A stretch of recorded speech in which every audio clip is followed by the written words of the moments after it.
Hey, and welcome to another episode of Geek Bytes podcast. I'm Ramon Mejia. I'm Edgar Acosta. And every podcast, we bring you the roundup of the week's best geek and tech news. Then we discuss that news and, of course, anything else that we're interested in that week. Yeah. Absolutely. In Geek News this week, we'll talk about the automated 3D printed bus, the adorable SpotMini robot, PlayStation Neo rumors, the Star Trek fan movie guidelines, the new Ghostbusters theme music, Rogue One details, the Defenders villain, and much, much more. And in our discussion section, we're going to be talking about we're going to give you a sneak peek of our interview with Luke Chmilenko, author of Ascend Online. He is actually one of my favorite writers online for Little RPG Serial. He has also entered his book into the Nerdist Video Game Novel Contest on Inkshares. So we're going to give you some information about how to support him there, how to pre-order his book, and hopefully we can get him, to win that contest. And a member of our nice Little RPG community can get his book published. If you want to do it now, you can go to inkshares.com, search for Ascend Online, ASCEND online, and, go check out the book and support him. But for now, we are going to be going into our Geek News section.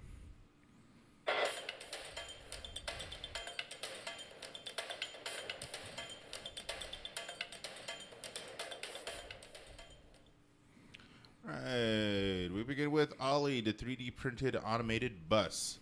Local Motors has introduced the Ollie, a self-driving electric 12-seated bus, and it's a new national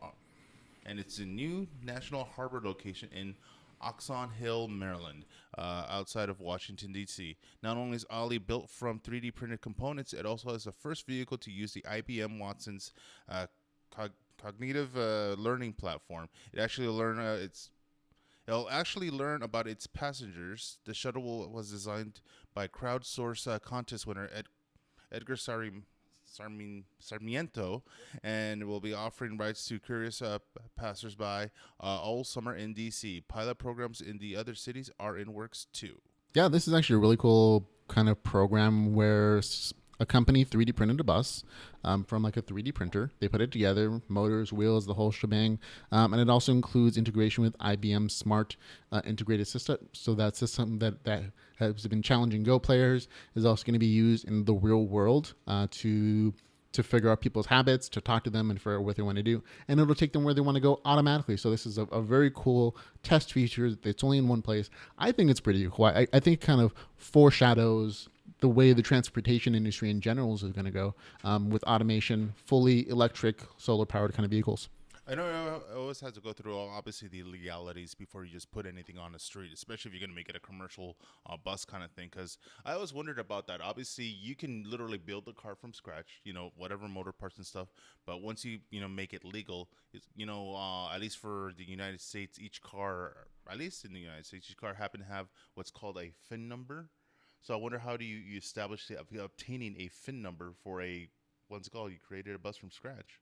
A vehicle identification number is just no different than a license plate. It's a different way of registering your vehicle with all its parts and everything. So I don't foresee any kind of problem with that. If you have to register the DMV anyways, I don't foresee any problem with getting a unique identification of it. And actually get a different type of identification code as a automated vehicle. Exactly. I was going to say it's going to change differently, especially since you're not going to have a physical driver. But it's going to be cool. It's fun. I saw a little video on a preview of it in action. So it was interesting. It's pretty much like if you ever taken any kind of bus tour. And the only thing is, I don't know if it's going to be one of those, just like a bus tour where once it arrives to a certain landmark, I'll give you a little description of the area. Almost like even like a walkthrough of a museum, a self-audio tour. If you just put on the headset, learn about where your sites are looking. I'm still waiting for Johnny Cab to show up at my front door one day, and then I'll know what to do with it. Well, the Johnny Cab from Total Recall, where it's still attached to that Johnny Cab. Yeah, it's still automated. It just has a little slight humanish interface. Yeah. But like I said, I'm looking forward to that one. But on to our next robotic story, we have the robot that can wash dishes. Boston Dynamics has released a video of its latest robot, the SpotMini. The SpotMini is a sort of like a tiny robot giraffe that is capable of impressive battery of skills, like putting away dishes in the dishwasher, grudgingly giving us a can of soda, and the non-hydraulic mini version of the company's Spot robot runs for 90 minutes and on a charge, and has a number of sensors, including depth cameras, a solid state gyro to help it move around and to interact with the environment. The bot also features a level autonomy for certain tasks, though some need human guidance. It will get the job done. If you check out the video version of the podcast, we have a cute little video of it doing things, including climbing stairs, falling down, riding itself. It looks adorable to me. I want to call it K9 after like the Doctor Who dog, but it's very cute and adorable and very house friendly. I described it as Ravage from Transformers, minus it transforming to a tape mode. But it was cool. Like even had like I don't know. I found it a sense of humor. It's slipping on a banana peel and still managing to figure to get itself up. But it was kind of creepy in a second because hopefully not to make it even creepier, they add a skin to it. Because just keep it a robotic shell and stuff. Because if they were to like do a prosthetic skin over it, would look creepy. Yeah. Just don't try to go for the uncanny valley or the way of making it look like a real pet. Just keep it robotic, and people are going to be fine with this. When you try to cross that line into mimicry, people tend to get freaked out. Yeah, I like it. I want to play with one. I want to have one in action. It's definitely easier on the pet food bills. Mm-hmm. All right, let's see. Next story is PlayStation Neo 2016. While Microsoft has announced that they are introducing a new Xbox code named Scorpio in 2017, Eurogamer's reporting sources that the 4K PlayStation Neo will launch before the end of the year, is Sony's play to upstage Microsoft. They kind of did it in E3 already, so... They did talk about it. Microsoft did announce not only the Xbox One Slim, but also the Xbox Scorpio coming out in 2017. PlayStation didn't officially. Well, they did say that they're going to come out with the Neo, just not have anything to show at E3. But they didn't mention that they're coming out in 2016. So that is a new bit of information. I'm definitely looking forward to seeing what the difference is going to be between PlayStation 4 and like the PlayStation 4.5, which is what the Neo is supposed to be. I'm still leaning towards getting a Neo because not necessarily. Well, I don't know. I want to get a PlayStation 4 just because of the game titles that I saw from E3. Because it of course I always squee over Kingdom Hearts. There were some interesting exclusives. But I don't know if I want to upgrade and get this because I don't exactly have a 4K television, so I don't think I'm going to be losing out. Most people do not have a 4K television. They're super expensive still. Some people might have a monitor, something along those lines. So it's more of a thing that's built into it to prevent obsolescency in the future.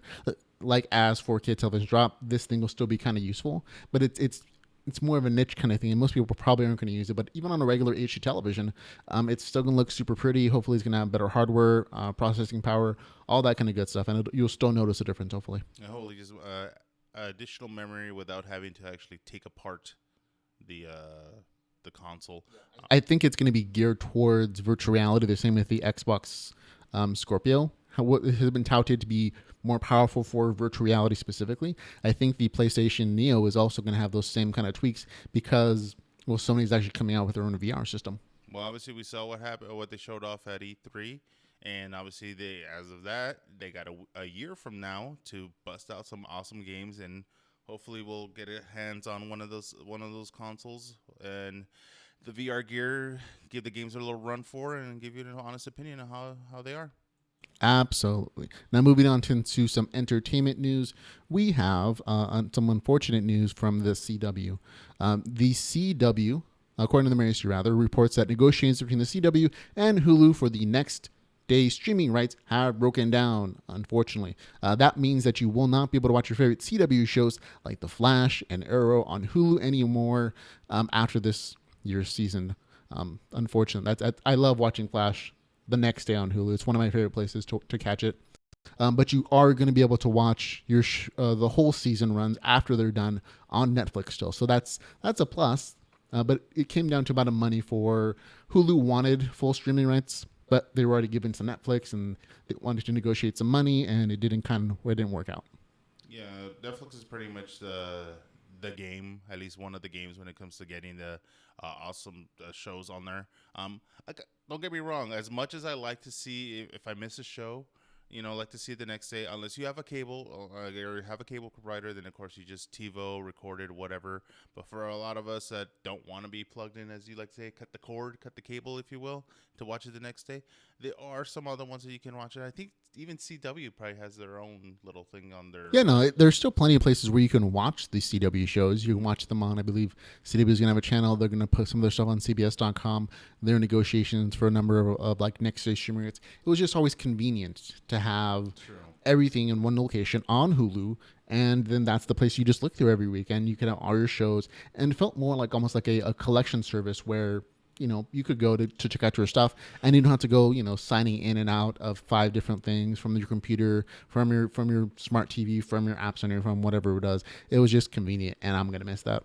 But you gotta admit, people love the binge. Yes, that's not fair, but that's negotiated, right? For me, I binge on Netflix because they have full seasons, but some shows have their full seasons on Hulu. Like right now, I'm binging on Catfish, which is an MTV show about people who are faking their identities and, having online relationships with people that aren't really who they say they are.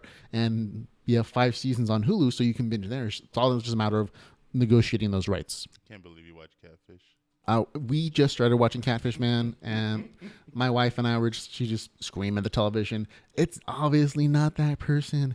They're not going to be that pretty. It's always like a big indicator on the show, from like the first thing we've seen anyways. The prettier that person looks, like that they're talking to, the less likely it is that they're going to be that person. Yeah, it was honestly, that show would have made more sense, I want to say 10 years ago, when, everybody literally pretty much kind of catfished each other because there was no webcams. In chat rooms, all you really could do is just take their word for it by, putting in the magical ASL to find out, who they are and where they're from. But that's age, sex, and location, I believe. Yep. So that, and they do go around some of those historical. Like, people have been talking online for like 5-10 years in the show, and it's a thing. But that's slightly off topic. Yeah, been there. Okay. Let's see, more television related goodness. Star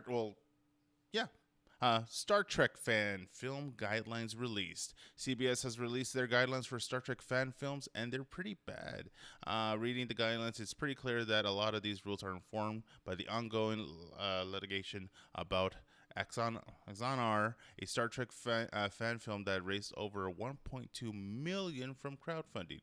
The fan production must be at least 15 minutes for a single self-contained story, no more than 2 segments, episodes, or parts, not to exceed 30 minutes total, with no additional seasons, episodes, parts, sequels, or remakes. The title of the fan production or any parts cannot include the name Star Trek. However, the title must contain a subtitle with a phrase Star Trek fan production in plain typeface. The fan production cannot use the term official in either its title or subtitle, or in any marketing, promotions, or social media for fan production. There's more, folks. The fan production must be a real fan production, i.e. creators, actors, and all participants must be amateurs and cannot be compensated for their services and cannot be currently or previously employed on any Star Trek series, films, production of DVDs, or any of the CBS Paramount Pictures licenses.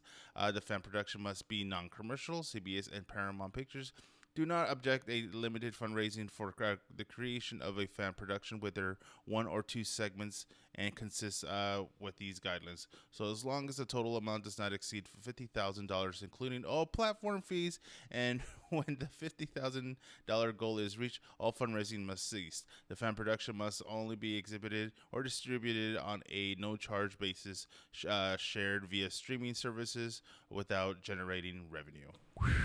Man, I was hoping you were going to go like the Micro Machines guy and just kind of zip through it. It comes down to a few different rules, basically. You can't have more than 2 episodes of things. They can't be more than a total of 30 minutes long.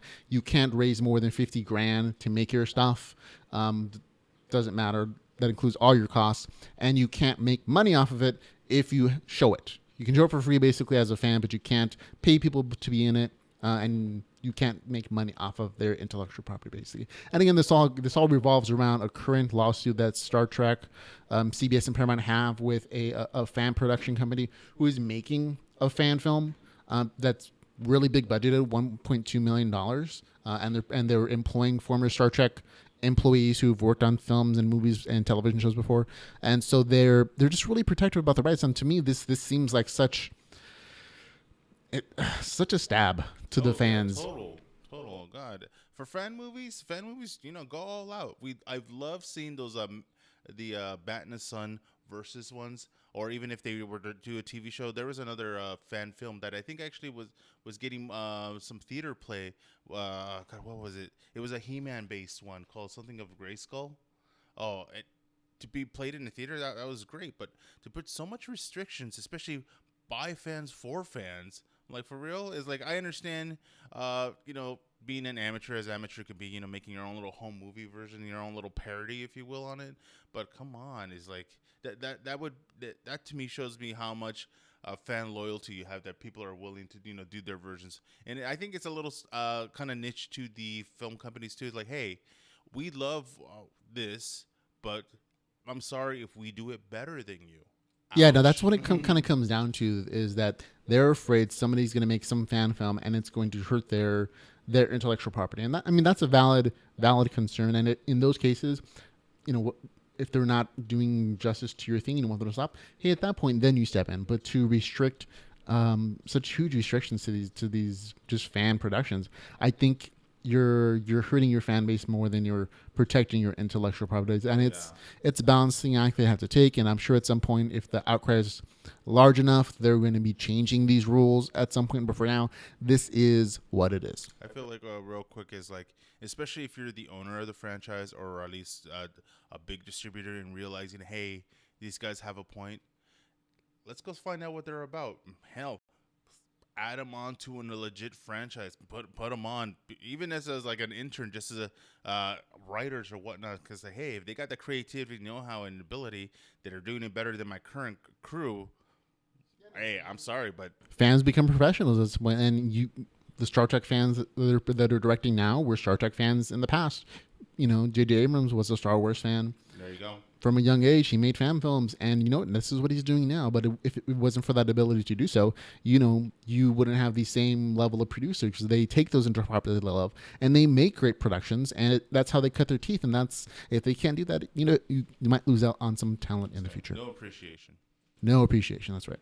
Now moving on to our next story. It's about the Ghostbusters folks. Fall Out Boy and Missy Elliott have released their updated version of Ray Parker Jr.'s Ghostbuster theme song for the upcoming female-oriented reboot of the franchise. While this song does keep many of Parker's lyrics, it's a very different type of song.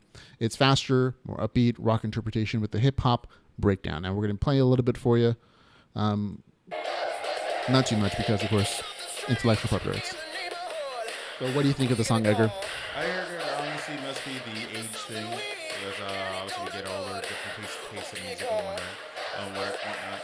This is at least the feel for me, a sound of what these kids that I'm talking to consider trap music. Trap. Okay. So it's a good kind of mix and everything, but I don't know. Not that I'm too much of a fan of the lower classic version, but it's what it is. Literally, it's just like, here's our version of it. And now I'll listen to, folks, the old original version, which still is a classic to me, for a few seconds.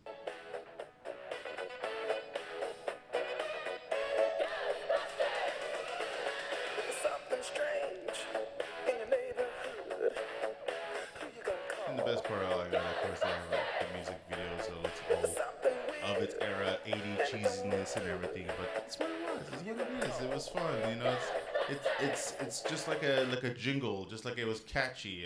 Everyone liked it. Yeah. I loved hearing it not just in the movie, but when I used to watch the animated series of Ghostbusters. I sang along. I even did the little semi dance moves as the guys were walking down the street. It was fun. Nothing against it. I don't expect it to be on the top Billboard charts, at number 1 anytime soon. But it's pretty much what it is. Yep. I personally love the original a lot more than the redo. I understand they want to update the film and the franchise. I would have just kept the song though. I mean, just pay the original rights, and it's a classic. It's just more catchy to me. But that's a personal thing. I'm kind of an old man, so take it for the grain of salt that it's worth. Even Melina agrees that she likes the old version, and it's like I said, it's maybe for our us older folks hate saying that, but it's something that we grew up with, and it's something that we like, and And you do, Melina in the chat room. I absolutely agree with you. The older version is just more danceable, if nothing else. Something I can sing along to in the car, and that's what I think of as a good soundtrack for a film. But again, these are personal opinions. We'll have to see in the box office what most of the new fans are going to pay and think at that point. Yeah. All right, more movie related stuff. Darth Vader, the Lord, the Dark One himself, is confirmed for Rogue One. IO9 has confirmed that Darth Vader will play the major part in the upcoming Star Wars movie Rogue One. It also has been confirmed that he'll be voiced by James Earl Jones. Also released this week are images of the new type of TIE fighter, the TIE Striker, Stormtrooper in black armor holding a Stormtrooper doll. Yeah, awesome little pictures of it. You get to check them out that are on Entertainment Weekly, but of course you can check them out at geekbytespodcast.com. Yeah, no, these are some great photos that they dropped from Entertainment Weekly this week. I loved the dark stormtrooper holding the little white stormtrooper figure. I think that kind of shows maybe there were some kids playing around as stormtroopers. They're the good guys in this kid thing, and these stormtroopers come in and kill them, or we don't know. It's just kind of a cute, interesting, make you think kind of photo. And I love the fact that they're bringing James Earl Jones, of course, back as the voice of Darth Vader himself, and it kind of shows that they're putting the effort into making this film and setting it right before Episode 4 of the Star Wars franchise. I like seeing the Entertainment Weekly cover. The palm trees in the background is like, oh God, I don't know what planet it would be, but it come to Star Wars land, enjoy our great scenery of AT-ATs and coconuts. Absolutely true. The AT-ATs and that looks like that murder droid in the background is also going to be an interesting character for Star Wars Rogue One. This is a film I think has either great potential to expand the franchise and get it outside of just that core episode series, or totally ruin the opportunity for new stories to be put on film. It's going to be one way or the other, and I'm hoping it's going to be the good way. I'm just wondering, especially with those rumors about the main heads not liking it and they had to do reshoots and stuff like that. It makes me wonder, how bad could it actually be? I'm worst case scenario, maybe especially when they do the theatrical release, have the quote unquote theatrical release and have the alternative versions, because that's what they're going to do anyway. Well, reshoots aren't exactly uncommon in any production films. They get the shots and they put it together in the editing room, and sometimes things just don't fit the way that the director wants it to fit, and so you have to bring actors back and rebuild whole sets sometimes, and that's just kind of the way it is. Not necessarily that it's a horrible film, it's just that they want to make it better, and when you have Disney money, you can afford to throw cash at it and make it as good as possible. The only part that I kind of tripped me out on that part is obviously it's not J.J. Abrams. He's not directing this one. It's going to be a different guy. But at least from the trailer that we did see a while back, it's going to be good. It kind of scares me that if they had a reshoot, how bad could it possibly have been? Again, reshoots don't mean necessarily bad. Andy Dira, Melina in the chat room again says her 3 teens love the older version as well. So hey, of the Ghostbuster theme song. So you're right. It's not about age. These franchises, Ghostbusters, Star Wars, whatever it is, Star Trek, they encompass everybody, and hopefully we all have that in common, that we can love them all. That's good and fun. And the next one is absolutely me. We're going to talk about Zordon. Bryan Cranston announced this week on Twitter that he will be playing Zordon in the franchise reboot. Known on the show as a giant and slightly opaque floating head, Zordon is a galactic sage, the creator and mentor of the Power Rangers, and the adversary of the villain Rita Repulsa, who will be played by Elizabeth Banks. So what did you think of that announcement, man? I love Bryan Cranston just in general as a person and everything. So everything he does becomes greater. But it's just interesting for him. I thought they would try to kind of go with maybe hopefully a no name, but then again they got Elizabeth Banks to play Rita Repulsa. So pulling in a few big names at least. All the Power Rangers are relatively unknown, so I think that's good in that you get fresh interpretations of the characters. But it's also nice nods to have the less important people like Zordon and Rita Repulsa as known figures, so that the grown-ups or the older figures can at least relate to it. And of course, Bryan Cranston is not new to the Power Rangers franchise. Apparently, he actually voiced some of the original monsters in the very first season of Power Rangers when it was translated from Japanese to American. He was the voice of some of the evil monsters. I know he did quite a bit of voice acting for a bunch of animated things. He even did the voice of, even if it was just a couple lines, a pilot in the Clerks cartoon.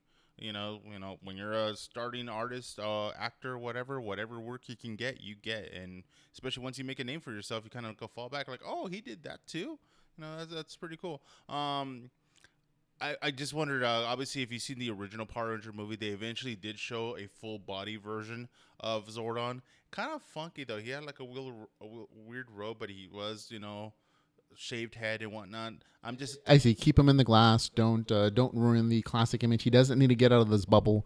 Just leave him there and make him this, wise figure. I'm just hoping nobody, but hopefully he doesn't quote any of his Breaking Bad kind of Heisenberg kind of lines in the movie. I hope he does, but it's a thing. You're fans of one genre, you want cross genre stuff. That's the way it goes. Yeah. All right, let's see the Defenders villain rumor. Even though we will still have 2 more Marvel Netflix shows that are going to be released before the superhero team up show, the Defenders is filmed. There are already rumors about who the main villain's going to be. The Real Stanley reports that the insiders at Marvel are talking about making the main villain Mephisto, a demon who likes to steal souls of the heroes. It is supposedly part of the plan to introduce more supernatural elements into the Marvel Cinematic Universe, with plans to have Moon Knight, Blade, and Ghost Rider make the jump to streaming at some point. Yeah, so basically, if, again, this is totally rumoring, we don't know for sure if this is going to be the case or not. We have probably at least 2 years before we see the Defenders.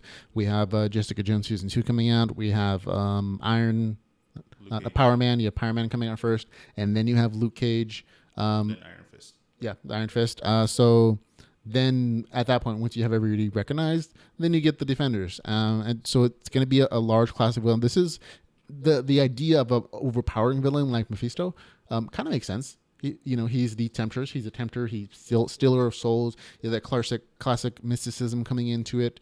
And if they can work it right, cross our fingers. They've done so well so far on Netflix with Marvel stuff. I think it can work, and it also allows them to introduce other supernatural elements later on that they're setting it up. Marvel has done an amazing job of doing that kind of setup before. Yes and no. This is my own personal opinion. He's too strong of a bad guy. He's pretty much Satan. To have Satan against Daredevil, Jessica Jones, no.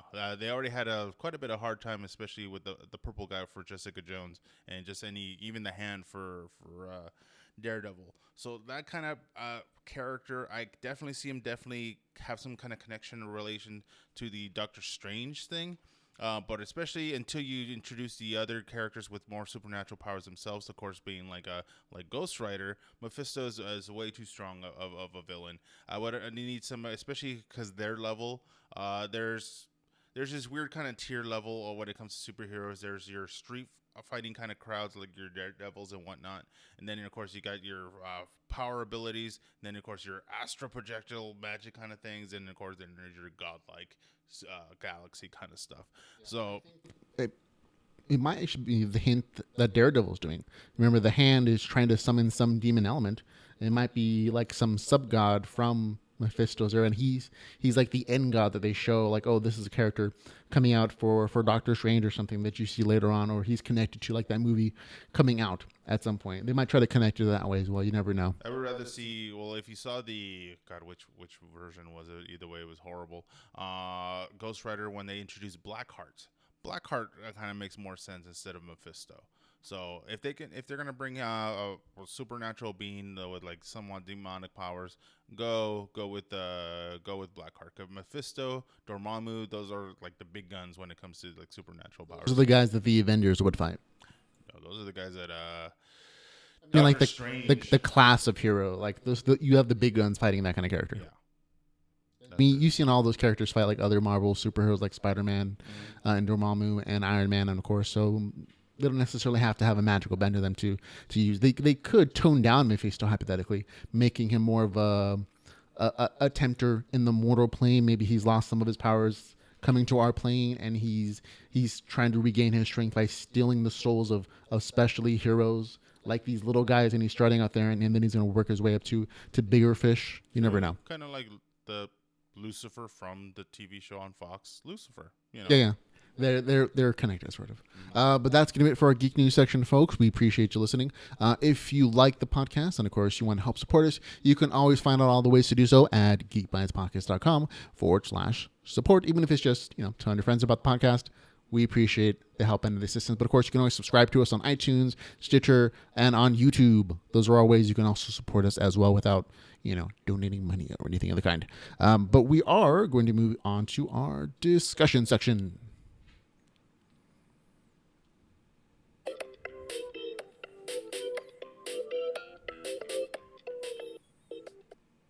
And of course, in our discussion section, folks, we kind of just talk about anything that we're interested in this week that does not quite fit in with the rest of the news podcast.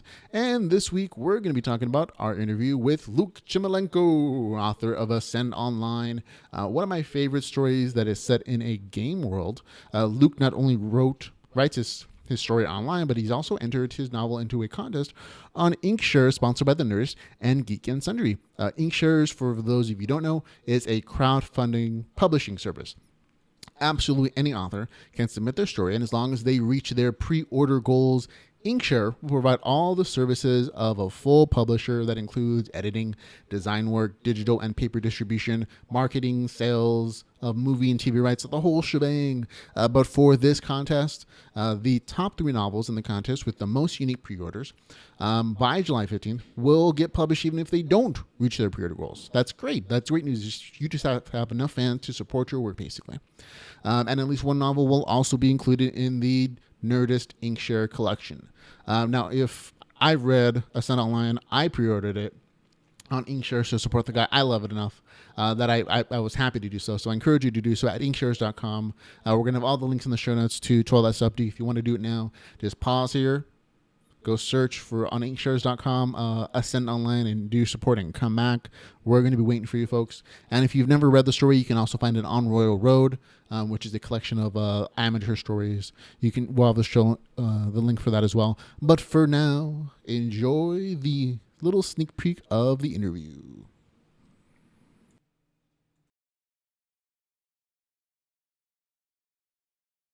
Chmilenko, author of Ascent Online, one of my favorite stories on the Royal Road. Thank you very much for talking to me today. Luke, how are you doing? Good. I can't complain. This is a great week. That's excellent. Now, I'm a huge fan of Ascend Online. I love some of the stuff that you're doing with it on an experimental level. I love a lot of the mechanics you have in your story. It's an amazing story that I personally am a huge fan of.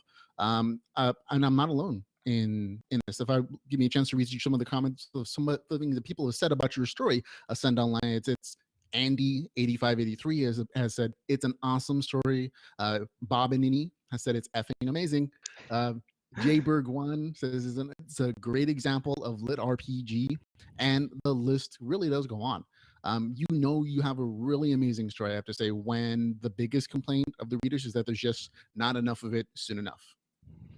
No, exactly. I mean, it's just become something of. It started off as a personal project, thinking, what kind of world would I want to get lost in, right? I mean, if you want to play something and you want to try to make the world make sense in some regard, to say that, oh, if I was in this situation, then this would be something really cool to experience. And then when that kind of branches off into something else, so when you look at it from a craft perspective, you don't want to patient yourself. You want to have limitations on what you can and can't do. And I try to put that into the story, and I'm very, very happy that everyone really, really enjoys it. And that makes me so happy and to write even more.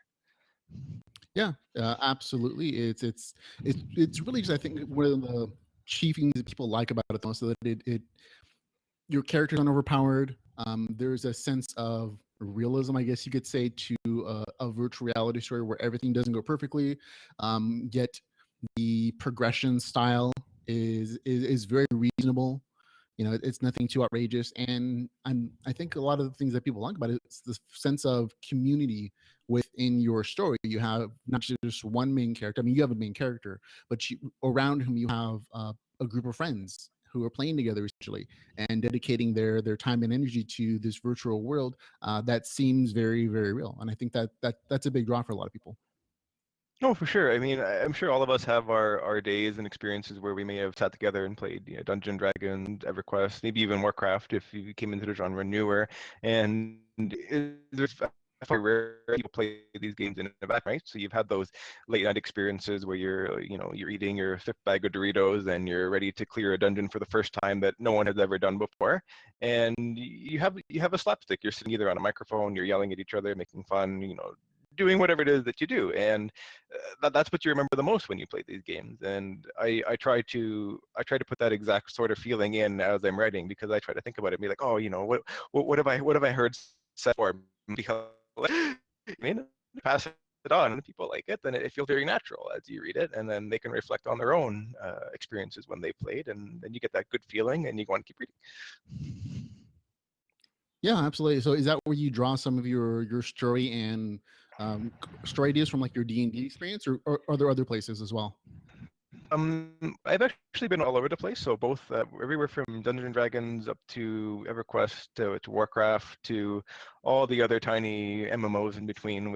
I've always had a group of friends that we played with, and whether it's you're sitting in the early days of Molten Core and shooting the shit, waiting for the giants to finish walking around, then you just you find a track that you can take, and you just start pushing that one guy and pushing at one guy, and then before you know it, he starts yelling, and then everyone else starts yelling, and you have a great night. So it's just it's the kind of same thing that I want to just show in my writing, because it's not just you're not super serious all the time. You may have serious situations, but at the same time you're still regular people, even if you're in this crazy fantasy world where anything can kind of happen at the same time. Yeah, and that definitely shows in your writing style that you emphasize not just the adventure and of course the leveling and crafting stuff, but just kind of the fun. When personally, when I'm reading their story, I feel like I'm a part of the group. Like I'm hanging out with a bunch of friends and we're just goofing around, doing some stuff inside this game world. And I think for me personally, that's a big draw about getting me back reading chapter after chapter, is that kind of sense of friendship. So good job. Thank you. Now, going backwards a little bit, let's talk about you a little bit. You're an author. Tell us about yourself. So some ideas in Ontario, Canada, just outside Toronto, if you know the area. So I just recently married, about a year. I have so my wife and we live with our two cats, or however you want to look at that. So currently for work outside of being writing and trying to become a writer, I am actually a IT security analyst. So I'm the kind of guy that does like all the spam stuff you might get in an organization, spam, malware, antiviruses. I take a look at your network and kind of make sure that everything goes on. Or if you get one of those really crazy sort of viruses that really screws everything up, I'll be the guy that you pick up and call, and try to solve all the problems and keep things running so that you can do your job, essentially. So Cool. So do you think that computer background kind of helps you figure out the mechanics of your world? I try to keep it on a logical level on what is possible, what could be possible, and what I kind of wish to be possible. So if you look at it as saying that, you could look at the mechanics. So say if anybody has played like Rift, for example, where you're walking around and it just suddenly you're dropped in the middle of an event and it happens, right? That's something that should happen no matter what, because no world is necessarily static. Essentially, when you're experiencing playing the world revolve around you. And when you kind of pick and choose pieces of how you can introduce that into your story. So it's like, why did this event happen? Is it generated by just a kind of like a godlike AI that may exist? If so, what needs to happen to make that consistent with the rest of the world, kind of thing? Or is this because XYZ kind of happened way back in the past? You can kind of use the logic that you have of possibly having a programming experience, A leads to B leads to C, and so on. Even if the reader doesn't necessarily see it, it's something that happens in the world, and it makes it easier for me to drive events as everything else happens around what the reader sees. Okay, that's really cool. Then let me ask you, in your particular story, do you have are you haven't introduced it, I should say. Is there like a central AI that's kind of moving pieces around within the world, or is it more a matter of like cause and effect? Um, it's primarily cause and effect. The rule, without going into things, because I will touch on this as I write. The rules exist within the framework of the game, and they are rarely changed. And then you have the AI in this place. So if you have read the story, I've referenced creativity and destruction. They are the players of the game. So they will move what pieces they feel to essentially alter the game based on their own wishes, and that's something that I won't elaborate.